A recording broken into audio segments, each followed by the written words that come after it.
En fait, c'est un outil qui permet de fédérer les acteurs sur le territoire pour protéger la ressource en eau dans l'objectif de la directive cadre européenne sur l'eau, le bon état des eaux en 2015.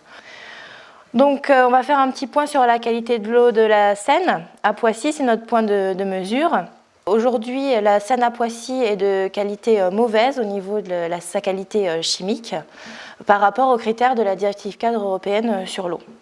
Et notre objectif, c'est d'atteindre le bon état, sachant qu'on a une masse d'eau fortement modifiée, on a des critères spécifiques, mais on doit quand même atteindre le bon état en 2015.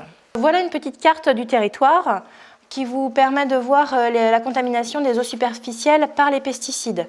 Parmi les 41 substances qui sont observées par la directive cadre européenne, il y en a 17 qui correspondent à des pesticides. On retrouve essentiellement dans la Seine des résidus de glyphosate, en fait des herbicides, le Roundup quoi.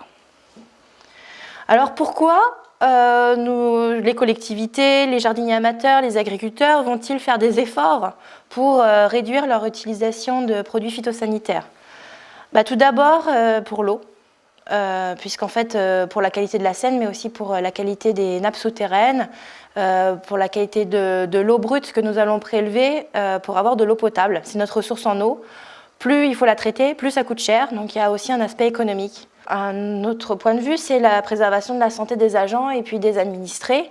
Bien sûr, vous savez que les produits phytosanitaires ne sont pas anodins. Ces produits sont finalement très toxiques, puisque ça peut aller de l'allergie, aux brûlures, aux maux de tête quand on utilise et qu'on est directement en contact avec ces produits, jusqu'à des problèmes neurologiques ou des cancers à long terme. Il s'agit de s'engager à réduire l'utilisation des produits phyto, avec des plans de désherbage respectueux de cet engagement, et puis la sensibilisation des jardiniers amateurs. Donc je suis venue vous voir, vous en ai parlé, je vous ai envoyé des mails sur l'évolution de l'utilisation de vos produits phytosanitaires dans votre collectivité sur quelques années. En fait, l'idée c'est de faire un tableau de bord, un bilan, pour voir quels sont les efforts menés et puis quels sont finalement aussi, ça permet de discuter, de voir quelles sont les barrières à l'utilisation, à réduire l'utilisation des produits phytosanitaires. Voilà, donc n'oubliez pas de me tenir informé de vos actions, c'est important puisque je fais part à l'ensemble des maîtres d'ouvrage de vos efforts. Donc n'hésitez pas à me solliciter pour réinscrire des actions dans le contrat de bassin, même en cours de route. Alors il y a bien sûr des aides financières pour réduire l'utilisation des produits phytosanitaires. L'Agence de l'eau Seine-Normandie, c'est notre partenaire signataire du contrat de bassin.